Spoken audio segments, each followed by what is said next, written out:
கிறிஸ்துவமான சகோதர சகோதரர்களே, உங்கள் யாவரையும் நம்முடைய ஆண்டவரே கிறிஸ்து நாமத்திலே உங்களுக்கு கிருபையும் சமாதானமும் உண்டாவதாக என்று வாழ்த்து வரவேற்கிறேன்.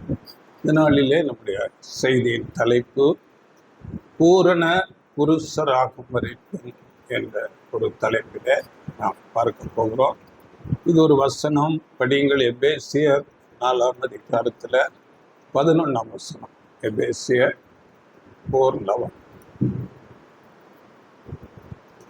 பரிசுத்தவான்கள் சீர்பொருந்தும் பொருட்டு சுவிசேஷ ஊழியத்தின் வேலைக்காகவும் கிறிஸ்துவின் சரீரம்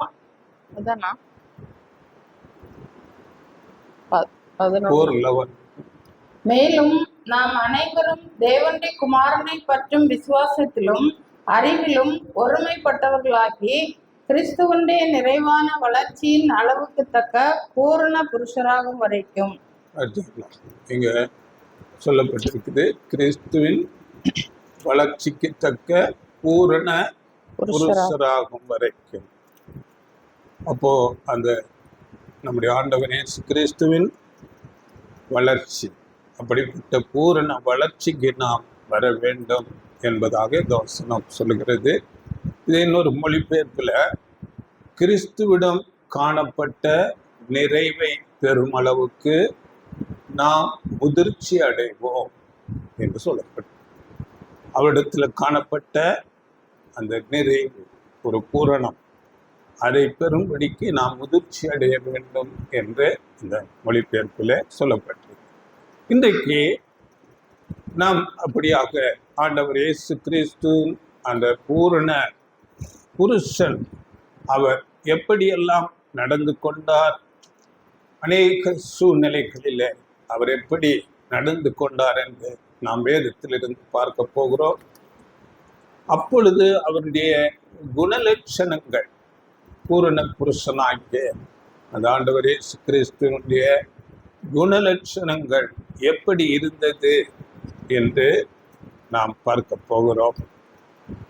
பூரண புருஷன் என்றால் பெர்ஃபெக்ட் மேன், முழுமையான ஒரு மனுஷன். அப்படி என்றால் வெறும் சரீர வளர்ச்சியை மாத்திரம் வேதம் குறிப்பிடாமல் சாயல் குணலட்சணங்கள் அடிப்படையிலே ஒரு மனுஷனை பூரண புருஷன் என்று சொல்லுகிறது. வேதத்திலே நாம் படிக்கும் போது முதல் மனிதன் ஆதாம் தமது சாயலாக, தமது தேவ சாயலாகவே சிருஷ்டித்தார் என்று ஆதியாகமங்களிலே நாம் படிக்கிறோம். முதல் மனுஷனாகிய ஆதாமை தேவ சாயலாக அவர் சிருஷ்டித்தார். அப்பொழுது முதல் மனிதன் ஆதாம் பூரண புருஷனாக தேவ சாயலோடு இருந்திருக்கிறார். நமக்கு தெரியும், இந்த உலகத்தில் உள்ள எல்லா ஜனங்களும் ஆதாமில் இருந்து, நம்ம வேதத்தில் படிக்கிறோம். அப்போஸ்தலர் 17 ஒரே இரத்தத்தினாலே தோன்ற பண்ணி என்று நாம் படிக்கிறோம். அப்படி ஆதாமில் இருந்து நாம் எல்லாரும் வந்திருக்கிறோம். ஆதாம் படைக்கும்போது ஒரு பூரண மனுஷனாக படைத்தார். பூரண மனுஷன் என்று சொல்லும்போது தேவ சாயல். அந்த தேவ சாயல் என்றால் தேவனுடைய குணாம்சங்கள், தேவனுடைய குணாம்சங்கள் உடையவராக அங்கே ஆதாம் சிருஷ்டிக்கப்பட்டார். தேவனுடைய குணாம்சங்கள் என்ன என்று நாம் பார்க்கும்போது, நாம் வெளிப்படுத்தல் 4ஆம் அதிகாரத்தில் அங்கே அடையாள பாஷையில தேவனுடைய 4 முக்கியமான குணாம்சங்களை குறித்து பேசப்பட்டிருக்கிறது. நமக்கு தெரியும், வெளிப்படுத்தல் விசேஷம் எல்லாமே அடையாள பாஷையில எழுதப்பட்டிருக்கிறது. அதில் 4ஆம் அதிகாரத்தில் 6-7 வசனங்களிலே அங்கே நாம் படிக்கிறோம். அங்கே ஒரு சிங்காசன காட்சியை நாம் பார்க்கிறோம். அந்த சிங்காசனத்தின் மத்தியிலும் அந்த சிங்காசனத்தை சுற்றிலும் 4 ஜீவன்கள் இருந்தன என்று நாம் படிக்கிறோம். அப்போ அந்த சிங்காசனம் என்று சொல்லும்போது அது தேவனை அடையாளப்படுத்துகிறது. அந்த சிங்காசனத்தை சுற்றிலும் அதன் மத்தியிலும் அங்கே 4 ஜீவன்கள். அந்த ஜீவன்களிலே முதலாம் ஜீவன் சிங்க முகம், இரண்டாம் ஜீவன் காளை முகம், மூன்றாம் ஜீவன் மனுஷ சாயல், மனுஷ முகத்துக்கு ஒப்பாக இருந்தது. 4வது முகம் பறக்கிற கழுகுக்கு ஒப்பாக இருந்தது என்று நாம் படிக்கிறோம். அப்படி என்றால் தேவனுடைய குணாம்சங்கள் இந்த 4 ஜீவன்களாக இருக்கிறது. அப்படி என்றால் சிங்கம் எதை அடையாளப்படுத்துகிறது என்றால், சிங்கம் வல்லமையை அடையாளப்படுத்துகிறதாய் இருக்கிறது. அப்படியே காளை தேவனுடைய நீதியை அடையாளப்படுத்துகிறது. ஏனென்றால் பழைய ஏற்பாட்டிலே அங்கே நீதி பெற்றுக்கொள்ள அங்கே பலி காளை செலுத்துகிறதா அங்கே இருக்கிறது. அதனால நீதியை அடையாளப்படுத்துகிறது. மனுஷ முகம் அன்பை அடையாளப்படுத்துகிறது. அப்படியே கழுகு முகம் தேவனுடைய ஞானத்தை அடையாளப்படுத்துகிறதாக இருக்கிறது. அப்படி என்றால் முதல் மனுஷனாகிய ஆதாம் இந்த தேவனுடைய இந்த குணாம்சங்கள் உடையவராக அவர் சிருஷ்டிக்கப்பட்டார். ஆனால் ஆதாம் எப்பொழுது தேவனுக்கு கீழ்ப்படியாமல் அங்கே பாவத்துக்குள்ளே போனாரோ அதிலிருந்து அவருடைய வீழ்ச்சி, விழுகை ஆரம்பித்தது.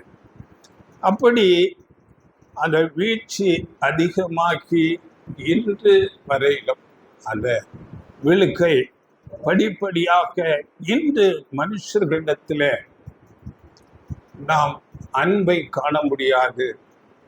நீதி இல்லாமல் போய்விட்டது. ஞானத்திலே மிகவும் குறைவுள்ளவர்களாக மாறிவிட்டார்கள். தன்னை படைத்த தேவனையே அறியக்கூடாத ஒரு தாழ்ந்த நிலைக்கு மனுஷர்கள் வந்துவிட்டார்கள். இதை குறித்து நாம் படிக்கும் போது ரோமர் நிருபத்தில் அங்கே தன்னை போன்ற ஒரு உருவத்தை செய்கிறார். இல்லாவிட்டால் மிருகம், ஊரும் பிராணிகள் போன்ற உருவங்களை செய்து வைத்து அவைகளை வணங்குகிறார். எவ்வளவு ஒரு அறிவற்ற செயலாக மனிதன் போய்விட்டார். தங்களுடைய சிருஷ்டியை, தங்களால் படைக்கப்பட்ட உருவங்களை செய்து அங்கே வணங்குகிறார். ஒரு அறியாமைக்குள்ள, ஒரு இருளுக்குள்ளே அவன் போய்விட்டான். படிங்கள் 1ஆம் அதிகாரத்துல ரோமர் 1:22-23. அவர்கள் தங்களை ஞானிகள் என்று சொல்லியும் பைத்தியக்காரராகி அழிவில்லாத தேவனுடைய மகிமையை அழிவுள்ள மனுஷர்கள், பறவைகள், மிருகங்கள், ஊரும் பிராணிகள் ஆகிய இவைகளுடைய ரூபங்களுக்கு ஒப்பாக மாற்றினார்கள். பார்த்தீங்களா? தங்களை ஞானிகள் என்று சொல்லிக் கொடுக்கிறார்கள். ஆனால் உருவங்களை, அவர்களால் செய்யப்பட்ட உருவங்களை செய்து வணங்குகிறார்கள். தன்னை படைத்த தேவனை அறிவதற்குரிய ஒரு ஞானம் இல்லாமல் போய்விட்டது. ஆதாமின் வீழ்ச்சியினாலே வந்த அந்த அறியாமை, இருள் அவர்களிடத்திலே இருக்கிறது. இதை குறித்து நாம் இன்னும் ஏசாயா புஸ்தகத்திலே நாம் படிக்கும் போது 2ஆம் அதிகாரம் 8-9 வசனங்களிலே இன்றைக்கு உலகம், எல்லா தேசங்களும் அநேக விக்கிரகங்களினால் நிறைந்து காணப்படுகிறது.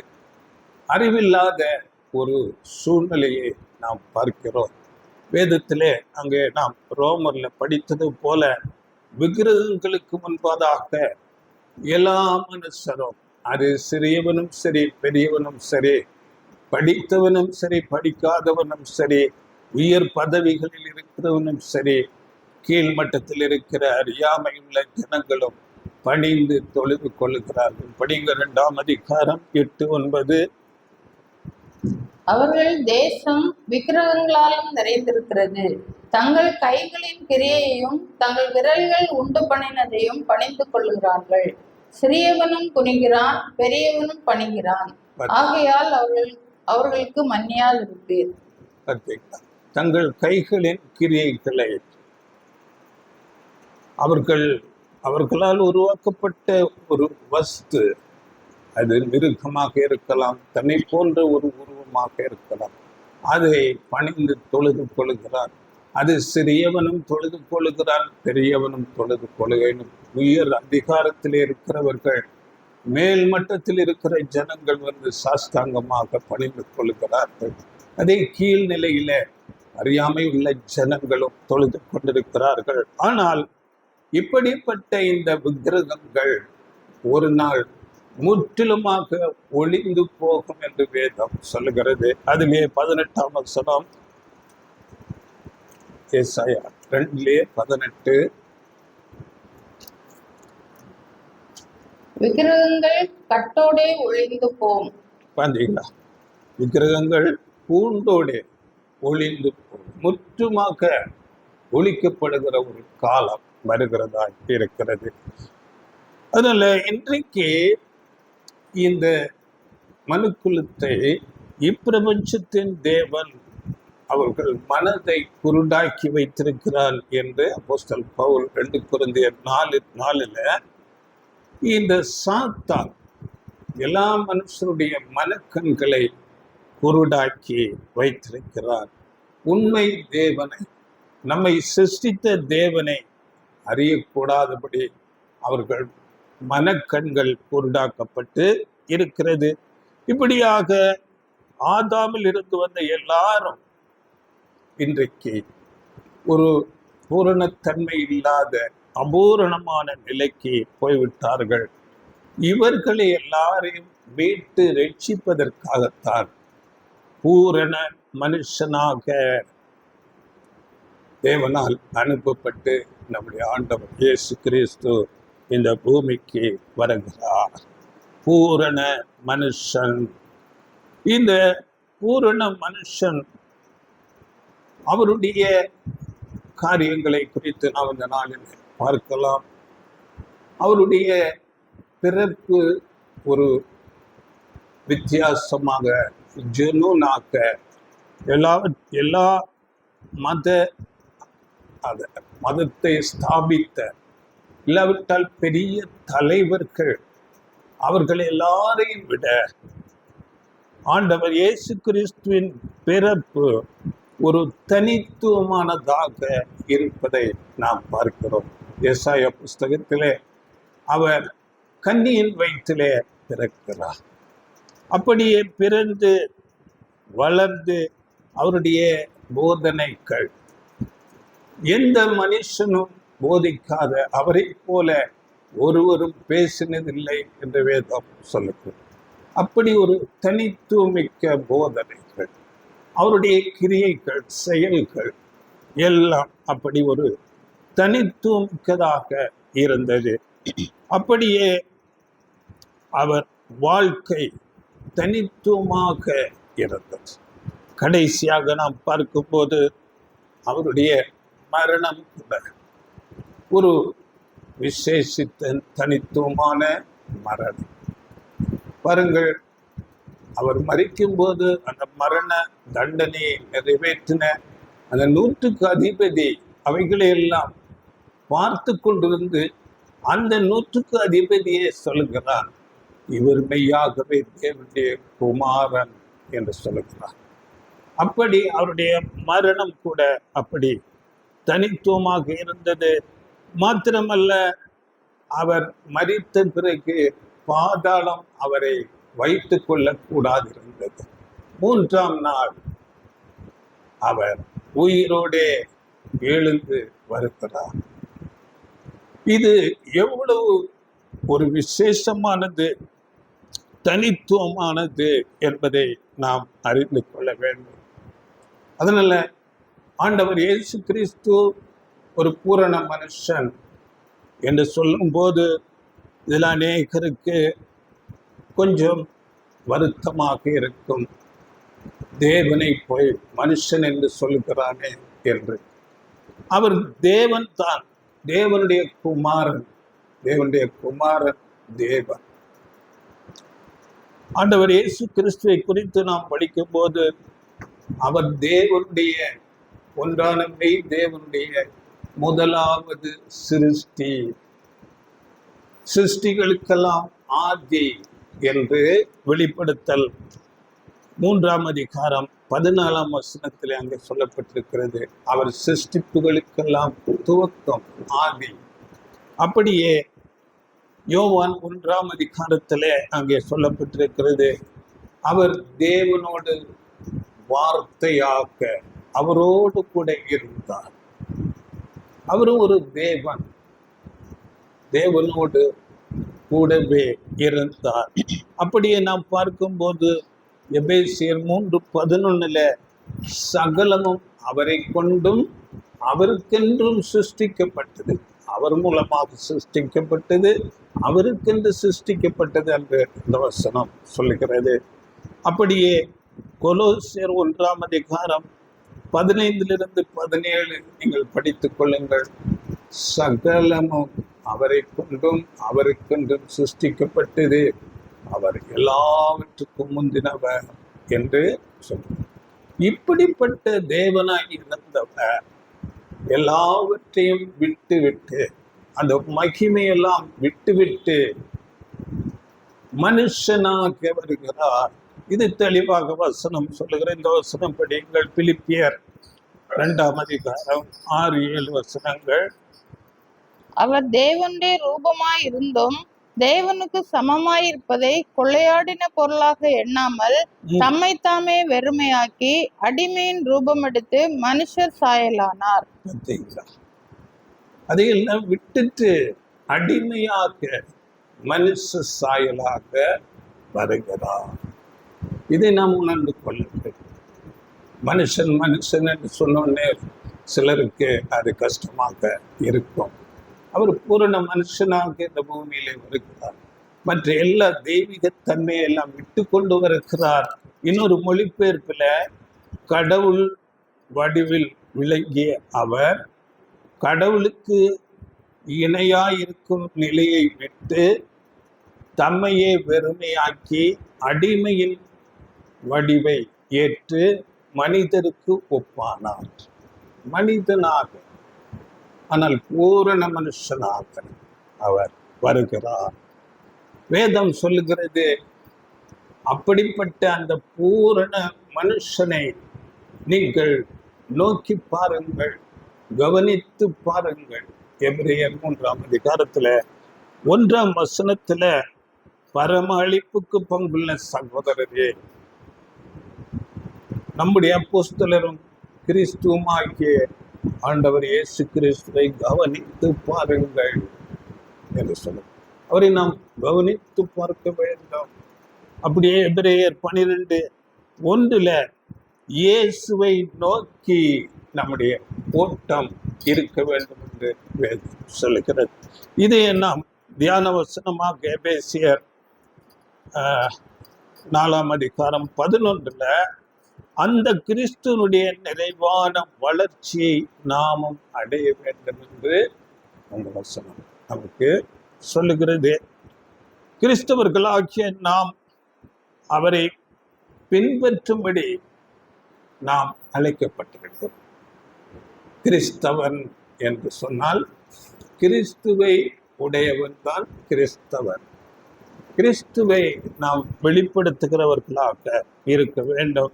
அதனால அப்போஸ்தலர் பவுல் சொல்லும் போது அப்போஸ்தலர் பேதுரு 1 பேதுரு 2ஆம் அதிகாரம் 21ஆம் வசனத்துல தம்முடைய அடிச்சுவடுகளை தொடர்ந்து வரும்படி அவர் மாதிரியை வைத்து போனார் என்று சொல்லப்பட்டிருக்கிறது. அவருடைய மாதிரியை நாம் பின்பற்ற வேண்டும். வேதம், எல்லா அப்போஸ்தலர்கள், வேதம் முழுக்க நமக்கு ஒரு மாதிரி என்றால் அது நம்முடைய ஆண்டவர் இயேசு கிறிஸ்து தான் என்று, அதற்காக அவருடைய அடிச்சுவடுகளை தொடர்ந்து வரும்படி நமக்கு மாதிரியை வைத்து போனார் என்று தெளிவாக சொல்லுகிறது. இப்போ அவருடைய வாழ்க்கையை நாம் உற்று கவனிக்க வேண்டும். அது எப்படி நாம் அவரை கவனிப்பது என்றால், வேதத்திலே சுவிசேஷ புஸ்தகத்திலே 4 சுவிசேஷங்களிலே ஆண்டவர் இயேசு கிறிஸ்துவின் அங்கே அநேக காரியங்கள், குணலட்சணங்களை குறித்து அங்கே குறிக்கப்பட்டிருக்கிறது. அதிலும் குறிப்பாக லூக்கா சுவிசேஷ புஸ்தகத்திலே அவர் அநேக சூழ்நிலைகளிலே கடந்து செல்லும் போது எப்படி அதை மேற்கொண்டார், எப்படி அவர் நடந்து கொண்டார் என்று நமக்கு அநேக பாடங்கள் லூக்கா சுவிசேஷத்தில் சொல்லப்பட்டிருக்கிறது. நாம் அறிந்திருக்கிறோம், ஒவ்வொரு சுவிசேஷங்கள், மத்தேயு சுவிசேஷம் அது ஒரு கோணத்தில் எழுதப்படுகிறது. அது யூதர்களுக்காக எழுதப்படுகிறது. அதனாலேயே அங்கே மத்தேயு சுவிசேஷம் எழுதப்படும் போது அவர்தான் மேசியா என்று, அவரை குறித்து தான் பழைய ஏற்பாட்டில் சொல்லப்பட்ட தீர்க்க தரிசனங்கள் எல்லாம் சொல்லப்படுகிறது என்று அந்த தீர்க்க தரிசிகளின் வார்த்தைகளை கோடிட்டு அப்படியாக பேசுவார். அப்படியே மார்க்கு சுவிசேஷம் அங்கே எழுதப்பட்டதின் நோக்கம் அது ரோமர்களுக்காக எழுதப்பட்டது.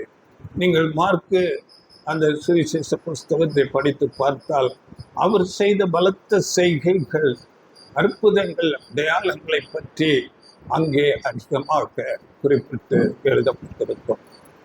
அப்படியே யோவான் ஆண்டவர் இயேசு கிறிஸ்துவனுடைய அவருடைய தெய்வீகத்தன்மை, அவர் தேவனிடத்திலே இருந்தவர், ஆதியிலே அவர் வார்த்தையாக தேவனோடு இருந்தார், தேவனுடைய குமாரன், அவரே நாம் ரட்சிப்புக்கு காரணம், அவர்தான் வழி, அவர்தான் சத்தியம், அவர்தான் ஜீவன் என்று அவர் மூலமாகத்தான் நாம் பிதாவினிடத்திலே போக முடியும் என்று ஒரு பொதுவாக எல்லாருக்கும் அங்கே எழுதுவதாக யோவான் சுவிசேஷத்திலே எழுதப்படும். இந்த லூக்கா புஸ்தகத்திலே நாம் இந்த நாளிலே ஆண்டவர் இயேசு கிறிஸ்துவின் குணாம்சங்கள், அநேக சூழ்நிலைகளின் வழியாக அவர் போகும்போது அவர் எப்படிப்பட்ட குணலட்சணங்களை வெளிப்படுத்தினார் என்று நாம் இந்த நாளிலே குறிப்பாக பார்க்க போகிறோம். அதனால இன்னைக்கு லூக்கா சுவிசேஷ புஸ்தகத்தை தான் நாம் அதிகமாக பார்க்க போகிறோம்.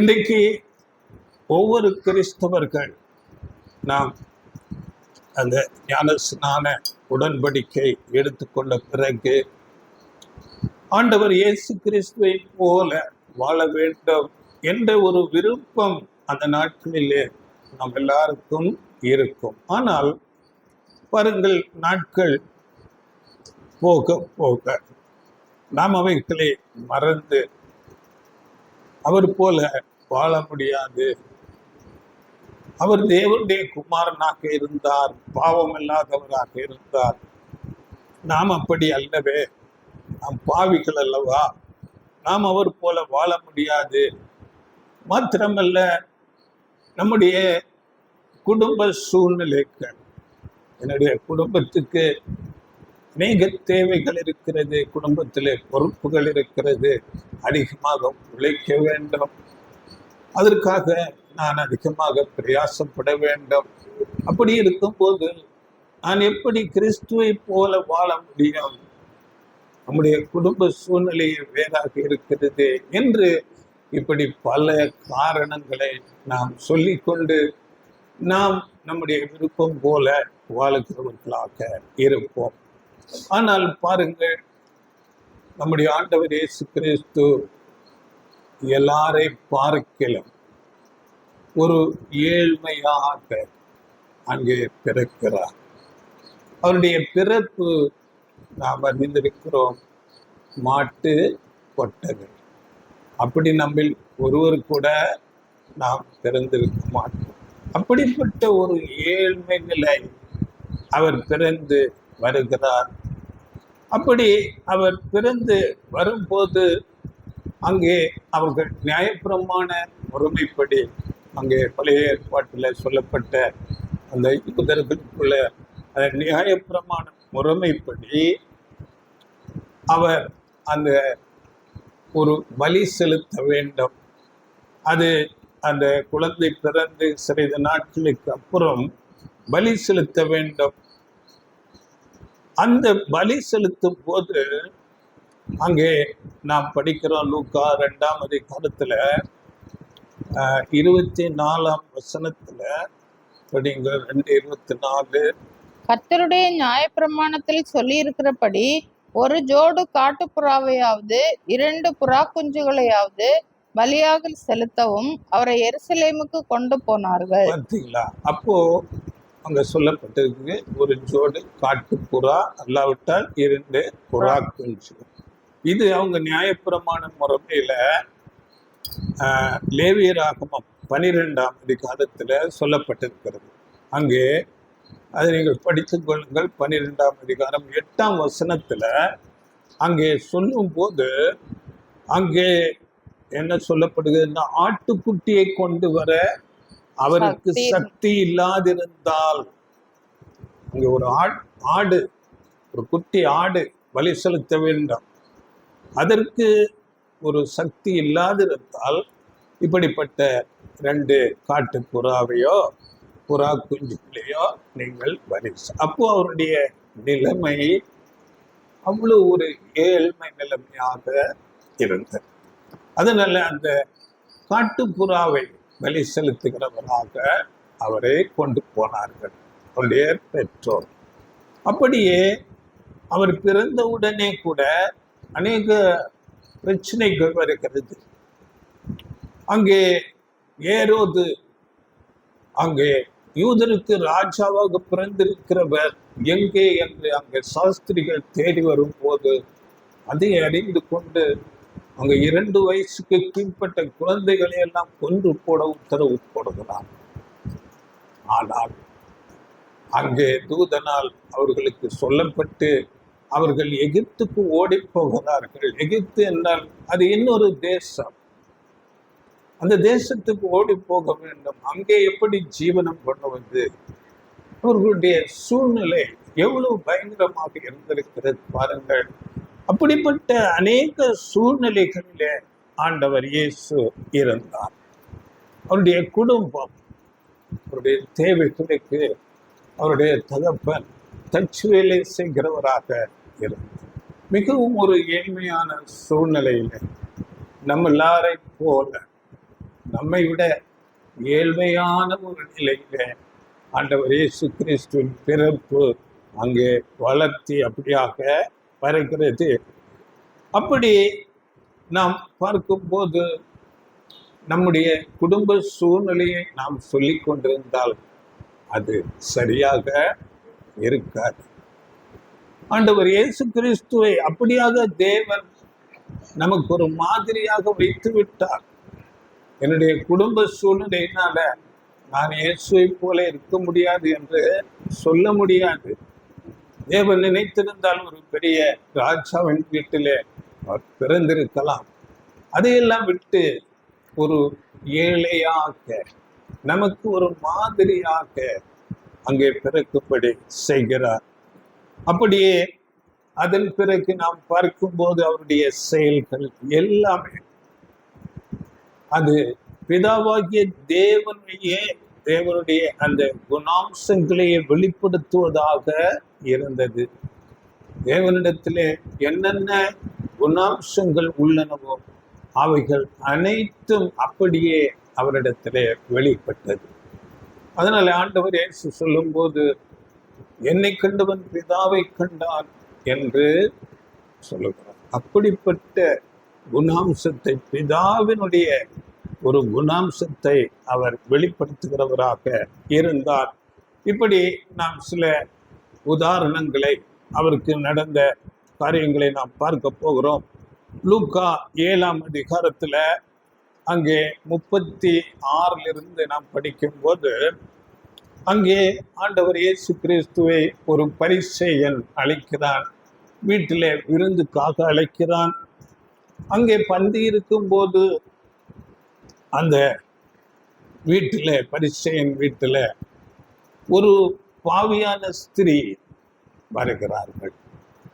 அந்த ஸ்திரீ ஆண்டவர் இயேசுவினிடத்திலே வந்து கண்ணீர் விட்டு அழுது அவருடைய கண்ணீரினால் அவருடைய பாதங்களை நனைத்து தன்னுடைய தலைமையினால் அவருடைய பாதங்களை துடைத்து அவருடைய பாதங்களிலே பரிமள தைலம் பூசுகிறார். இந்த சூழ்நிலையில அந்த ஸ்திரீ பாவியான ஸ்திரீ என்று சொல்லப்பட்டிருக்கிறது. அந்த பரிசேயன், ஆண்டவர் இயேசுவை அழைத்த பரிசேயன், இவள் பாவியான ஸ்திரீயாச்சே, இவர் ஒரு தீர்க்கதரிசியாக இருந்தால் அவள் பாவி என்று அறிந்து அவளை துரத்தி இருக்க வேண்டுமே, எப்படி அனுமதித்திருக்கிறார் என்று அங்கே அவருடைய மனதிலே அந்த காரியங்களை நினைக்கிறார். இதை ஆண்டவர் இயேசு கிறிஸ்து அறிந்து அங்கே அந்த சீமோனோடு பேசுகிறார். நீ இப்படி யோசிக்கிறது என்ன என்று சொல்லி சீமோனிடம் இப்படியாக பேசுகிறார். படியுங்கள், லூக்கா 7:41 48 வசனங்கள். அப்பொழுது அவர், ஒருவனிடத்தில் 2 பேர் கடன்பட்டிருந்தார்கள். ஒருவன் 500 வெள்ளிக்காசும் மற்றவன் 50 வெள்ளிக்காசும் கொடுக்க வேண்டியதா இருந்தது. கொடுக்க அவர்களுக்கு நிர்வாகம் இல்லாத போது இருவருக்கும் கடனை மன்னித்து விட்டான். இப்படி இருக்க அவர்களில் எவன் அவனிடத்தில் அதிக அன்பாயிருப்பான், அதை சொல் என்றார். சீமோன் பிரதியுத்தரமாக, எவனுக்கு அதிகமாய் மன்னித்து விட்டானோ அவனே அதிக அன்பாயிருப்பான் என்று நினைக்கிறேன் என்றான். அதற்கு அவர், சரியாய் நிதானித்தாய் என்று சொல்லி ஸ்திரீயினிடமாய் திரும்பி சீமோனை நோக்கி, இந்த ஸ்திரீயை பார்க்கிறாயே, நான் உன் வீட்டில் பிரவேசித்தேன், நீ என் கால்களுக்கு தண்ணீர் தரவில்லை. இவளோ கண்ணீரினால் என் கால்களை நனைத்து தன் தலைமயிரினால் அவைகளை துடைத்தாள். நீ என்னை முத்தம் செய்யவில்லை. இவளோ நான் உட்பிரவேசித்தது முதல் என் பாதங்களை ஓயாமல் முத்தம் செய்தாள். நீ என் தலையில் எண்ணெய் பூசவில்லை. இவளோ என் பாதங்களில் பரிமள தைலம் பூசினாள். ஆதலால் நான் உனக்கு சொல்லுகிறேன், இவள் செய்த அநேக பாவங்கள் மன்னிக்கப்பட்டது, இவள் மிகவும் அன்பு கூர்ந்தாளே. எவனுக்கு கொஞ்சம் மன்னிக்கப்படுகிறதோ அவன் கொஞ்சமாய் அன்பு கூறுவான் என்று சொல்லி அவளை நோக்கி, உன் பாவங்கள் மன்னிக்கப்பட்டது என்றார். பார்த்தீங்களா? இங்கே நம்முடைய பார்வை கூட அந்த பரிசேயனுடைய பார்வை போலத்தான் இருந்திருக்கும். ஒரு பாவியான ஸ்திரீ என்றால் நாம் அவர்களை கொஞ்சம் தூரமாக வைத்து விடுவோம். ஆனால் பூரண மனுஷனாக்கிய இங்கே ஆண்டவர் இயேசு கிறிஸ்து இங்கே அதுக்கு ஒரு பெரிய விளக்கமே கொடுக்கிறார். அந்த பூரண மனுஷனான இயேசு கிறிஸ்து அந்த பாவியான ஸ்திரீ அவர் மனம் வருந்தி ஆண்டவரிடத்தில் வரும்போது அவருடைய பாவம் மன்னிக்கப்பட்டு அவர் அங்கே அன்பு காட்டப்படுகிறார். இந்த ஒரு சிந்தை, இதுதான் பூரண மனுஷனுடைய ஒரு சிந்தையாக இருக்கிறது. நாம் சில பாவியான மனுஷர்களை நாம் பார்க்கும்போது அவர்களை தூரமாக வைத்து விடுகிறோம். அப்படி செய்யாமல் ஆண்டவர் இயேசு கிறிஸ்துவை போல நாம் எல்லாரையும் நேசிக்கிறவர்களாக இருக்க வேண்டும். இது பூரண மனுஷனுடைய குணமாக இருக்கிறது. இதுவே நமக்கு பாடமாக இருக்கிறது. ஆண்டவர் இயேசு கிறிஸ்து பூரண மனுஷனாக இருந்து அந்த ஸ்திரீயை நேசிக்கிறவராக அவருடைய பாவங்கள் மன்னிக்கப்படும்படியாக செய்து அவர்களை சமாதானத்தோடு நடத்துகிறார். இந்த பார்வை நமக்கு இருக்க வேண்டும். அடுத்து இன்னொரு சம்பவத்தை நம்ம நிகழ்ச்சியை பார்க்கலாம். லூக்கா 10ஆம் அதிகாரத்துல அங்கே நாம் படிக்கும் போது மார்த்தாள், மரியாள் என்ற இருவர் இருக்கிறார்கள். அந்த நாட்களில் இது மிடில் ஈஸ்ட் பகுதியில ஸ்திரீகளை அதிகம் கனப்படுத்தாத ஒரு காலமாக இருந்தது. ஆனால் ஆண்டவர் இயேசு கிறிஸ்து அவர்களை கனப்படுத்தி அவர்கள் அழைத்தவுடனே அவர்கள் வீட்டுக்கு போகிறார். போய் அவர்களோடு தேவனுடைய வார்த்தைகளை பேசிக்கொண்டு இருக்கிறார்கள். அப்படி நாம் இந்த நாட்களில் சபையிலும் சரி உலகத்திலும் சரி ஞானத்திலே படிக்காத குறைந்தவர்கள், இன்னும் இந்த நாட்களிலே ஜாதி, தாழ்ந்த ஜாதி, தீண்டப்படாதவர்கள் என்றெல்லாம் ஒதுக்குகிற ஒரு சூழ்நிலையை நாம் பார்க்கிறோம். அப்படிப்பட்ட சூழ்நிலைகளிலே தாழ்ந்தவர்கள், படிக்காதவர்களாக இருக்கலாம், தாழ்த்தப்பட்ட ஜனங்களாக இருக்கலாம், எல்லாரிடத்திலும் நாம் அன்பு கூறுகிறவர்களாக இருக்க வேண்டும். ஆண்டவர் இயேசு கிறிஸ்துவின் பார்வை அப்படியாகவே இருந்தது. புறக்கணிக்கப்பட்ட, அங்கே அதிக கனம் கொடுக்காதவர்களிடத்திலே அவர் அதிகமாக கனத்தை கொடுக்கிறார். அவர்களை தம்மோடு சேர்த்து கொள்ளுகிறார். அவர்களிடத்திலே அதிகம் தேவனுடைய வார்த்தைகளை பகிர்ந்து கொள்ளுகிறவராய் இருக்கிறார். அப்படி நாமும் இருக்க வேண்டும். சபைகளிலே கூட நாம் பார்க்கும்போது, சபைகளிலே சில நேரங்களிலே நல்ல பாடுகிற திறமை உள்ளவர்கள், இல்லாவிட்டால் நன்றாக தேவனுடைய வார்த்தைகளை பிரசங்கிக்கிறவர்களுக்கு நாம் அதிக கனத்தை கொடுப்போம். மற்றவர்களை அதிகமாக கனம் கொடுக்காதவர்களாக இருப்போம். அப்படி அல்ல, எல்லாரிடத்திலும் நாம் கனம் கொடுக்கிறவர்களாக, எல்லாரையும் நேசிக்கிறவர்களாக நாம் இருக்க வேண்டும். சபையிலே சாதாரணமாக இருக்கிறவர்கள் ஒரு கடைசியிலே இருப்பார்கள். அவர்கள் கூட தேவனுக்கு அதிக முக்கியத்துவம் வாய்ந்தவர்கள். அவர்கள் தேவனுடைய அன்பை ருசித்து சபைக்குள்ளே வந்திருக்கிறார்கள். சத்திய வசனங்களை கேட்டு அதன்படி ஜீவிப்பார்கள். அதை நாம் சரியாக புரிந்து கொள்ளாதவர்களாக இருப்போம். அதனால எல்லாரிடத்திலும் நாம் மிகுந்த அன்பு காட்டுகிறவர்களாக இருக்க வேண்டும். இதற்கு வசனம் அப்போஸ்தலன் பவுல் சொல்லுகிறார் பாருங்கள். 1 கொரிந்தியர் 12ஆம் அதிகாரத்துல, சரீர அவயவங்களிலே கனவீனமாய் காணப்படுகிறவைகளுக்கு அதிக கனம் கொடுக்கப்படுகிறது என்று சொல்லுகிறார். படி 22, 23. சரீர அவயவங்களில் பலவீனம் உள்ளவைகளாய் காணப்படுகிறவைகளே மிகவும் வேண்டியவைகளாய் இருக்கிறது. மேலும் சரீர அவயவங்களில் கனவீனமாய் காணப்படுகிறவைகளுக்கே அதிக கனத்தை கொடுக்கிறோம். நம்மில் லட்சணம் இல்லாதவைகளே அதிக அலங்காரம் பெறும். இது ஆண்டவர் அங்கே பவுல் சொல்லும்போது, சரீரம் என்றால் அது நம்முடைய சரீரத்தை குறித்தல்ல, சபை அவயவங்களை குறித்து பேசுகிறார். 27 அதுல சபை பற்றி பேசுகிறார். படிகள், நீங்களே கிறிஸ்துவின் சரீரமாயும் தனித்தனியே அவயவங்களாயும் இருக்கிறீர்கள்.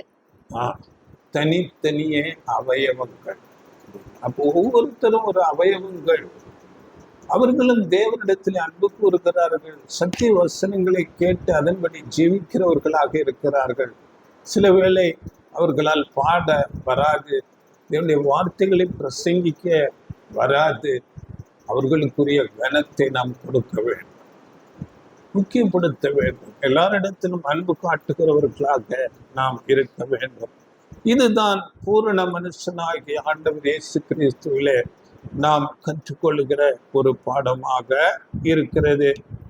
அடுத்ததாக பாருங்கள், அந்த நாட்களிலே சமாரியர்களை அவர்கள் யூதர்கள் மிகவும் வெறுத்தார்கள். இன்னைக்கு எப்படி தீண்டத்தகாதவர்களாக தாழ்த்தப்பட்ட ஜாதியர்களை பார்க்கிறார்களோ அப்படி அந்த சமாரியர்களை யூதர்கள் வெறுத்தார்கள். அப்படியே வரி வசூலிக்கிறவர்களை கூட வெறுத்தார்கள். வரி வசூலிக்கிற அந்த சகையை பார்த்து பாவியான மனுஷன் என்று சொன்னார்கள். அப்படியே ஏனென்றால் அவர்கள் யூதர்கள் தான் அவர்கள் ரோம அரசாங்கத்துக்காக சொந்த ஜனங்களிடமிருந்து வரி வசூலித்து அவர்களுக்கு கொடுப்பார்கள். அதனால அப்படிப்பட்டவர்களை அந்த நாட்களிலே வெறுத்தார்கள், அந்த சமாரியர்களை. ஆனால் அப்படிப்பட்ட வெறுக்கப்பட்ட அந்த சமாரியன் அந்த ஒரு ஆட்களில ஒரு மனுஷனை தேடி போகிறார். லேவி என்று சொல்லப்படுகிற மத்தேயு படியுங்கள், லூக்கா 5ஆம் அதிகாரத்துல 27 30. லூக்கா 5:27-30. இவைகளுக்கு பின்பு அவர் புறப்பட்டு ஆயத்துறையில் உட்கார்ந்திருந்த லேவி என்னும் பெயருடைய ஒரு ஆயக்காரனை கண்டு, எனக்கு பின் சென்று வா என்றார். அவன் எல்லாவற்றையும் விட்டு எழுந்து அவருக்கு பின் சென்றான். அந்த லேவி என்பவன் தன் வீட்டிலே அவருக்கு பெரிய விருந்து பண்ணினான். அங்கே ஆயக்காரரும் மற்றவர்களும் அவர்களோட கூட பந்தி இருந்தார்கள்.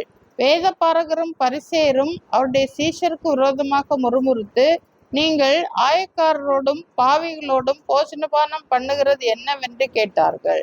பார்த்தீங்களா? அப்போ வேத பாரகர்கள் எல்லாம் அப்படி குற்றப்படுத்துகிறார்கள். நீங்க ஆயக்காரருடைய பாவிகளோட அவரோட போய் உட்கார்ந்துக்கிறீங்க. ஏனென்றால் அந்த நாட்களிலே ஆயக்காரர் அந்த வேத பாரகர் எல்லாம் இந்த சமாரியர் இந்த வரி வசூலிக்கிறவர்களை எல்லாம் அவர்கள் பாவிகளாக அங்க அவர்களை தீர்த்து கொண்டிருந்தார்கள், பாவிகள் என்று குற்றப்படுத்தி கொண்டிருந்தார்கள். ஆனால் ஆண்டவர் இயேசு அப்படிப்பட்ட மனிதர்களை தேடி போகிறார். லேவி என்றால் மத்தேயு ஒரு சீசனாக ஆயத்துறையில் இருக்கும்போது தேடி போய் அவனை தம்முடைய சீசனாக சேர்த்து கொள்கிறார். இப்படி ஆண்டவர் இயேசு புறக்கணிக்கப்பட்ட, ஒதுக்கப்பட்ட, தாழ்த்தப்பட்ட ஜனங்களை அணைத்துக் கொள்ளுகிறார், மிகவும் நேசிக்கிறார். அப்படியே யோவான் 4ஆம் அதிகாரத்துல கூட ஒரு சமாரிய ஸ்திரீயை தேடி போய் அவர்களோட பேசுகிறார். ஆண்டவர் இயேசு கிறிஸ்து இப்படியாக அங்கே அந்த நாட்களில் இந்த மனுஷர்களால் ஒதுக்கப்பட்ட, தாழ்த்தப்பட்ட, அங்கே கனம் கொடுக்காமல் இருக்கிற ஜனங்களை அதிக கனம் முக்கியத்துவம் கொடுத்து அவர்களை சேர்க்கிறவராய் இருக்கிறார். அதனால நாமும் அந்த பூரண மனுஷனாகி ஆண்டவர் இயேசு கிறிஸ்து எப்படி செய்தாரோ அப்படி நாமும் அவரை பின்பற்ற வேண்டும். அவருடைய குணாம்சங்களை நாம் பின்பற்றி நடக்க வேண்டும். இந்த நாட்களிலே தாழ்த்தப்பட்ட நிலையில் இருக்கிற, ஒருவேளை படிக்காத ஞானத்திலே குறைவுள்ளவர்களாக, ஒருவேளை ஜாதி ரீதியாக ஒதுக்கப்பட்டவர்களாக இருக்கலாம். இப்படி எல்லாரிடத்திலும் நாம் அன்பு காட்ட வேண்டும். இதுதான் நமக்கு ஆண்டவர் இயேசு கிறிஸ்து மூலமாக கற்றுக் கொடுக்கிற ஒரு பாடமாக இருக்கிறது. அப்படியே பாருங்கள், குஷ்டரோகிகளை அந்த நாளிலே பழைய ஏற்பாட்டின்படி அவர்கள் ஜனங்கள் இருக்கிற இடத்துக்கே வரக்கூடாது. அப்படிப்பட்டவர்களை ஆண்டவர் இயேசு சுஸ்தப்படுத்துகிறார். தூரமாக நின்று லூக்கா 17ஆம் அதிகாரத்துல 11 அங்கே வருகிறது. 10 குஷ்டரோகிகள் தூரத்திலே நின்று எங்களுக்கு இறங்குங்கள் என்று சத்தமிடுகிறார்கள். அப்படி அவர்கள் தூரமாக நிற்கும் போது அவர்கள் மேல் ஒரு இரக்கம் காண்பித்து ஆண்டவர் இயேசு சொல்லுகிறார், நீங்கள் போய் ஆசாரியனுக்கு காண்பீங்கள். ஏனென்றால் அவர்கள் பக்கத்திலே அருகாமையில் வரக்கூடாது. குஷ்டரோகம் மனுஷருடைய பக்கத்தில் வரக்கூடாது, தூரமாக. அப்படிப்பட்டவர்களை அவர் சேர்த்து கொண்டு அவர்களை சுகப்படுத்துகிறார். நீங்கள் சமாரியர் அங்கே ஆசாரியனத்திலே போய் காண்பீங்கள் என்று சொல்லும் போது, ஏனென்றால் பழைய ஏற்பாட்டில் அதுக்கு முறைமைகள் இருக்கிறது. லேவியராகமம் 14ஆம் அதிகாரத்துல அங்கே நீங்கள் படித்துக் கொள்ளுங்கள்.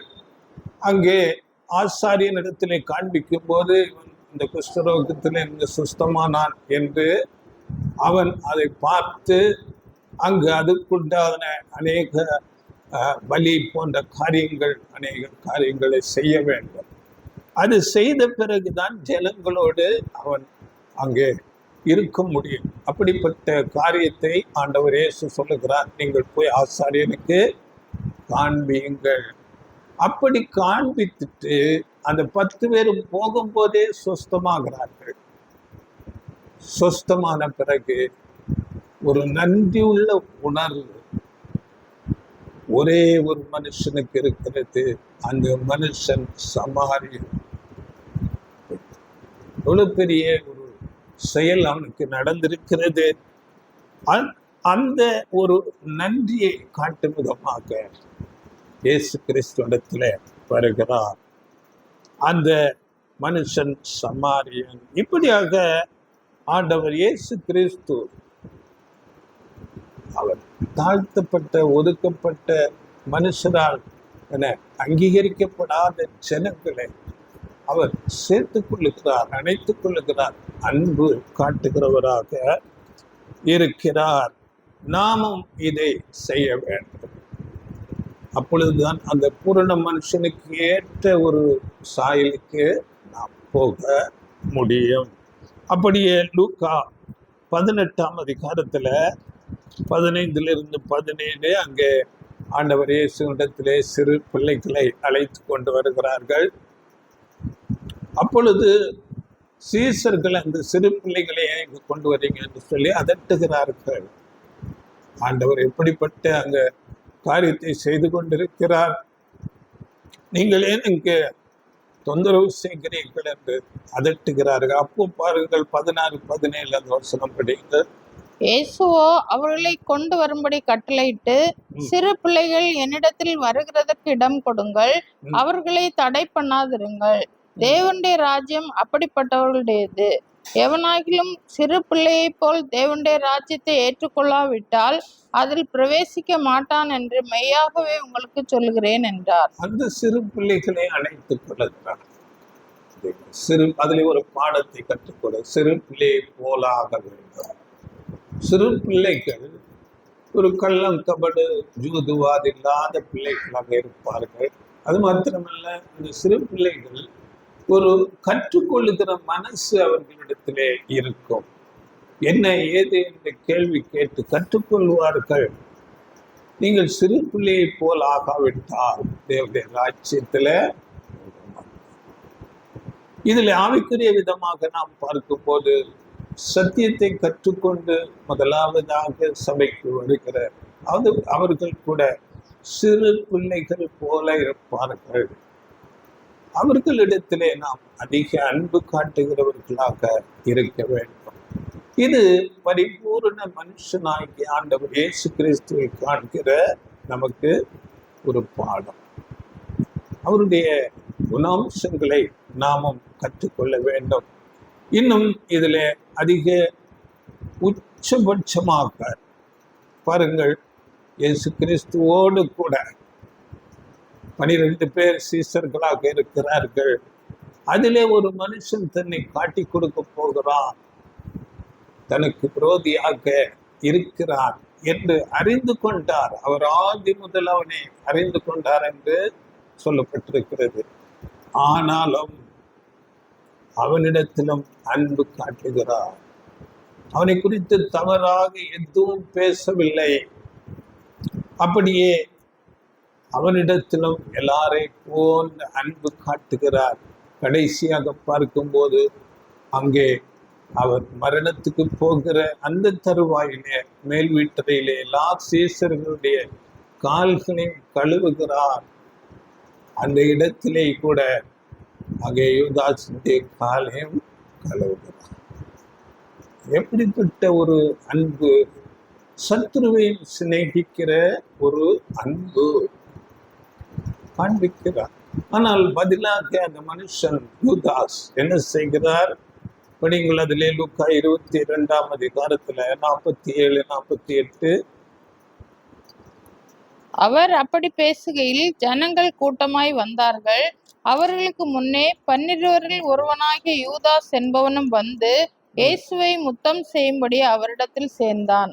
இயேசு அவனை நோக்கி, யூதாசே, முத்தத்தினாலேயா மனுஷகுமாரனை காட்டி கொடுக்கிறாய் என்றார். பார்த்தீங்களா? கடைசி வரையிலும் அன்பு காட்டப்பட்டார். ஆனால் பதிலாக அங்கே காட்டி கொடுக்கிற வேலையை யூதாஸ் செய்கிறார்.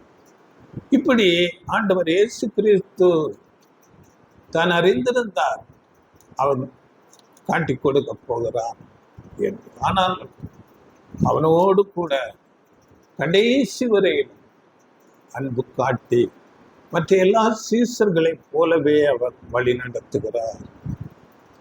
இப்போ நமக்கு அப்படிப்பட்ட சூழ்நிலை, நமக்கு எதிராக யாராவது தீமை செய்தால் நாம் அவர்களோடு நம்முடைய வாழ்க்கையிலே எப்போதும் அவர்களோடு தொடர்பிலே இருப்போமா? நிச்சயமாக அவர்களை கொஞ்சம் தூரமாக வைத்து விடுவோம். இதுதான் நம்முடைய ஆதாமில் இருந்து வந்த ஒரு விழுந்து போன குணம். ஆனால் பூரண மனுஷன் ஆண்டவர் இயேசு கிறிஸ்து அந்த சத்துருவை நேசிக்கிற ஒரு குணம், அன்பு காட்டுகிற குணம். அவர்கள் அந்த 12 சீசர்களையும் ஆண்டவர் இயேசு கிறிஸ்து குழந்தைகள் போல அவர் பார்த்து அவர்களை நடத்தினார். நாமும் அவருடைய அந்த அடிச்சுவடுகளிலே செல்லுகிற நாம் அவரை போல நேசிக்க நாம் பிரயாசப்பட வேண்டும். அந்த வழியை நாம் கற்றுக்கொள்ள வேண்டும். அப்பொழுதுதான் அந்த பூரண புருஷன் என்ற நிலைக்கே நாம் வர முடியும். ஆண்டவர் இயேசு கிறிஸ்துவை பாருங்கள். அநேக சூழ்நிலைகளை நாம் பார்த்தோம். தன்னை சுற்றிலும் உள்ள எல்லாரிடமும் அன்பு பாராட்டினார். அதுதான் ஒரு பரிபூரண மனுஷன். நாமும் அப்படி எல்லாரிடமும் அன்பு காட்ட வேண்டும். சத்தியத்துக்கு ஏற்றபடியான நல்ல குணலட்சணங்களை, நல்ல கிரியைகளை நாம் வெளிப்படுத்துகிறவர்களாக இருக்க வேண்டும். இது மட்டுமல்ல, பாருங்கள், ஆண்டவர் இயேசு கிறிஸ்து காணப்பட்ட குணாம்சங்கள். அவர் பிதாவாகிய தேவனோடு, தன்னை படைத்த தேவனோடு எப்பொழுதும் ஒரு தொடர்பு கொள்ளுகிறவராக, ஜெபத்திலே அவரோடு கூட தொடர்பிலே இருந்தார்.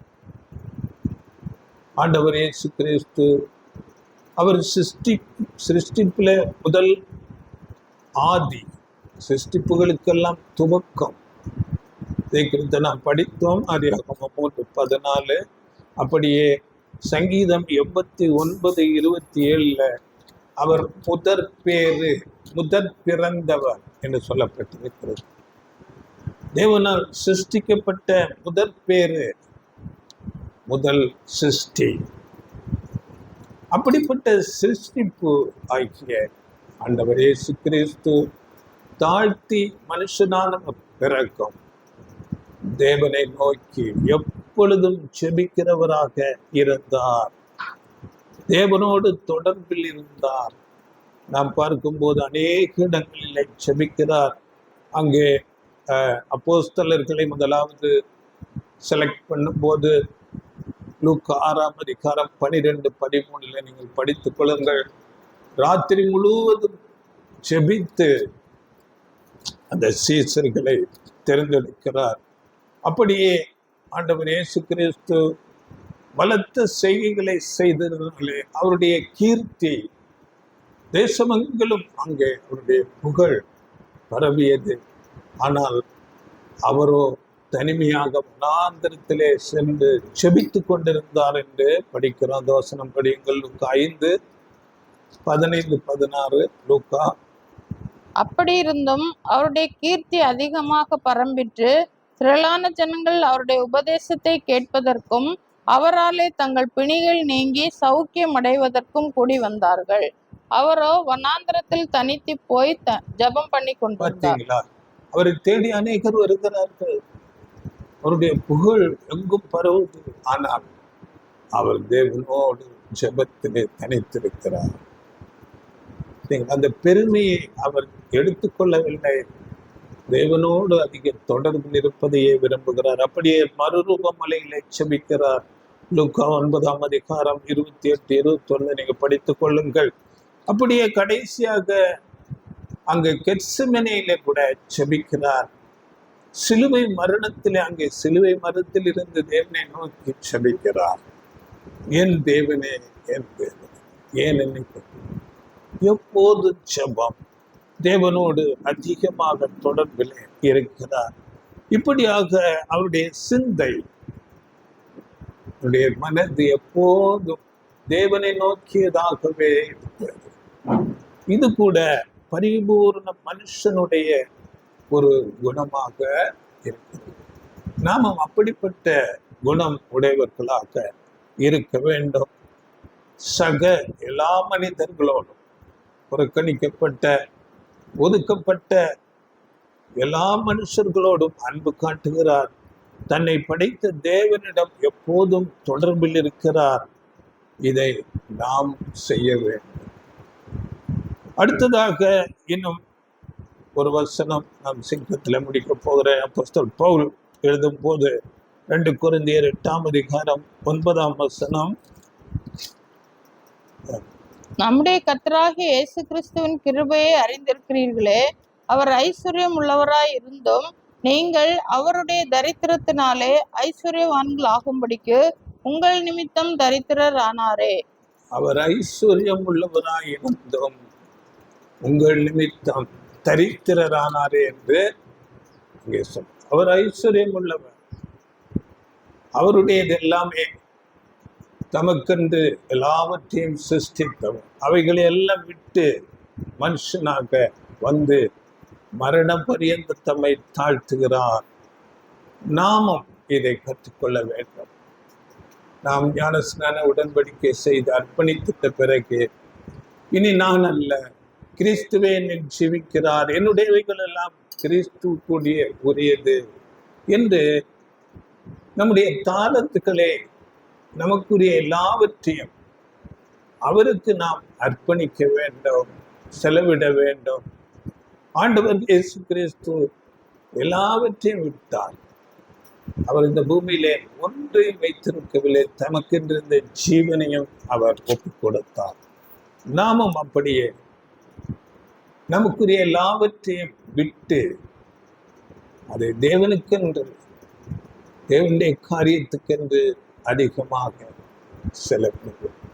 எல்லாவற்றையும் என்றால் நமக்கு குடும்பம் இருக்கிறது, குடும்பத்தை கவனிக்க வேண்டிய பொறுப்பு இருக்கிறது. ஆனால் தேவனுக்கென்று கொடுக்கிற ஒரு சிந்தை, அதிகமாக நம்முடைய பிரயாசங்கள், தாளந்துகள் என்று நாம் கேள்விப்படுகிறோம், நம்முடைய நேரம், நம்முடைய திறமைகள், நம்முடைய பணம், தேவனுடைய காரியங்களுக்காக நாம் அதிகமாக செலவிடும்.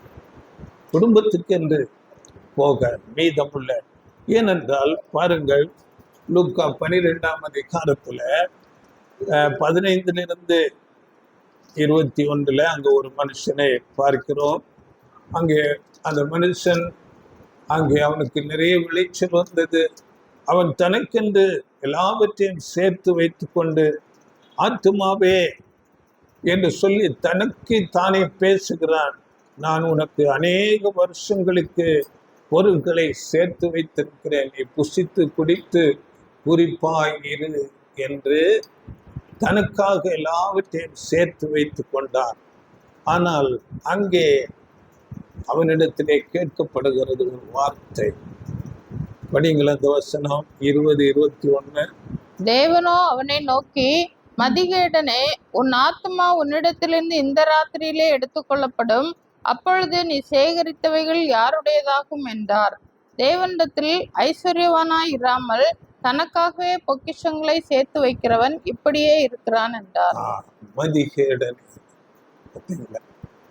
தனக்கு என்று தன்னுடைய குடும்பம், பிள்ளைகள் என்று எல்லாவற்றையும் தனக்கென்று சேர்த்து வைக்கிறவனை பார்த்து தேவன் மதிகேடனே என்கிறார். குடும்பத்துக்கு ஒரு லிமிட் தேவை, இந்த பொறுப்பு இருக்கிறது.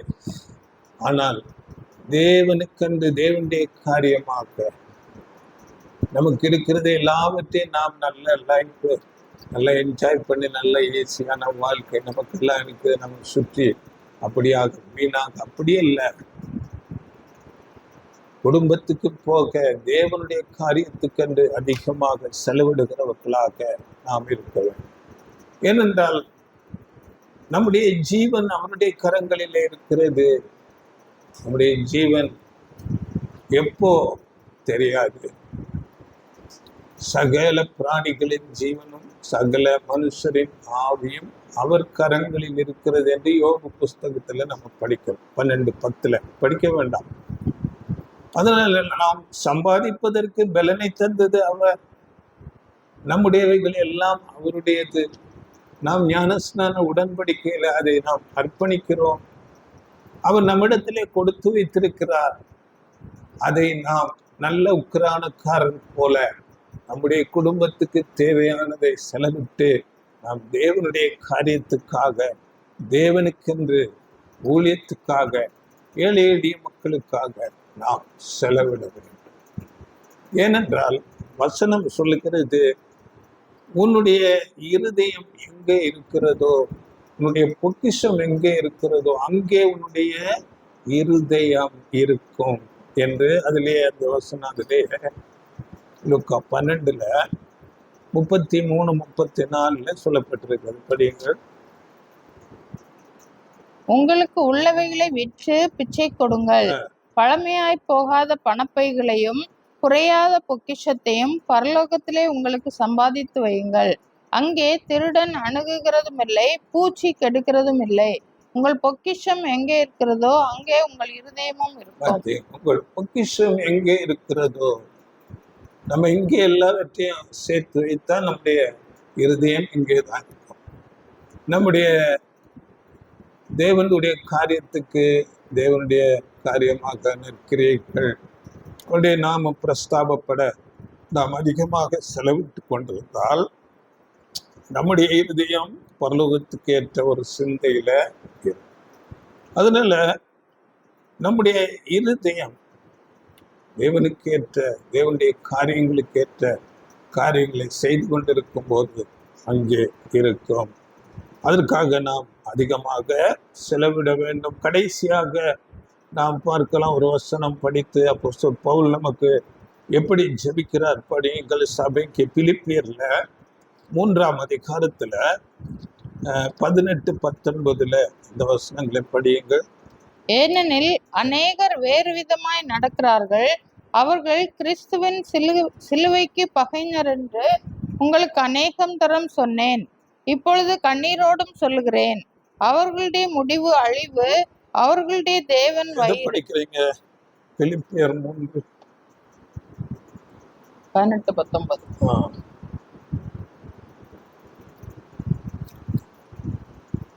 ஜெபிக்கிற மாதிரி.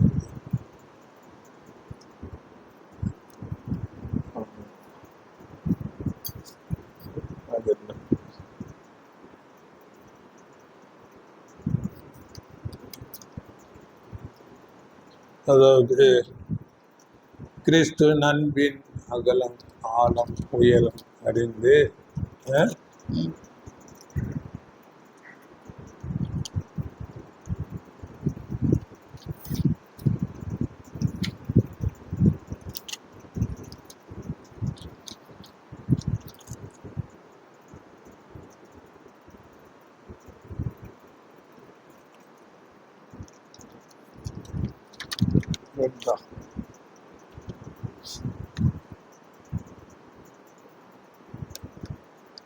அந்த வசனம் எப்படி வரும்? அதாவது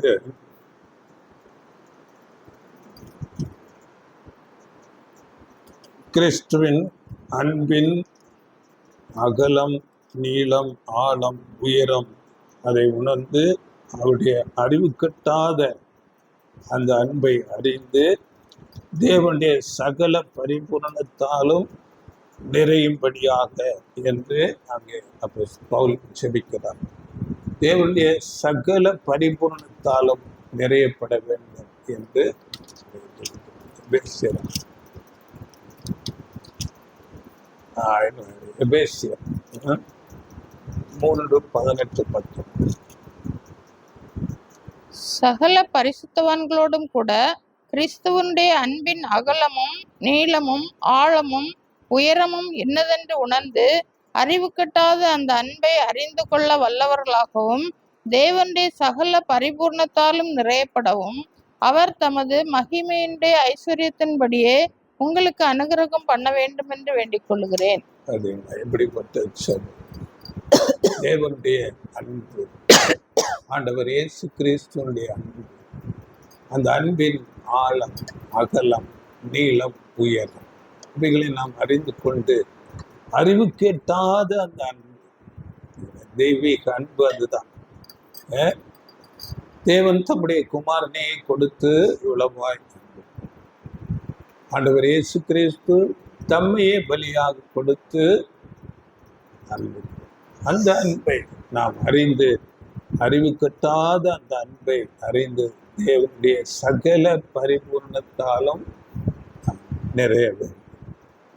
இதற்காக நாம் அதிக பிரயாசம் முயற்சி எடுக்க வேண்டும். தேவன் நமக்கு உதவி செய்வார். அவர் தன்னுடைய பரிசுத்த ஆவியை நமக்கு தந்து நாம் அப்படியாக வளர்ச்சியடைய கிறிஸ்துவின் சாயலுக்கு ஒப்பாக அந்த பரிபூர்ண மனுஷனுக்கு ஒப்பாக மாற நம்மை பலப்படுத்தி நம்மை வழி நடத்துவார். நாம் அதற்கேற்ற பிரயாசம் எடுக்க வேண்டும், முயற்சி எடுக்க வேண்டும்.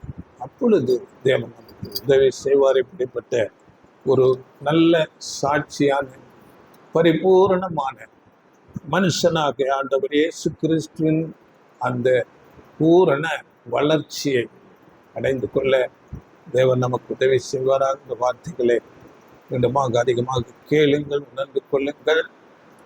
அந்த பூரண வளர்ச்சிக்கு நேராக நாம் செல்ல தேவன் நமக்கு உதவி செய்வாராக. ஆமென். God bless you.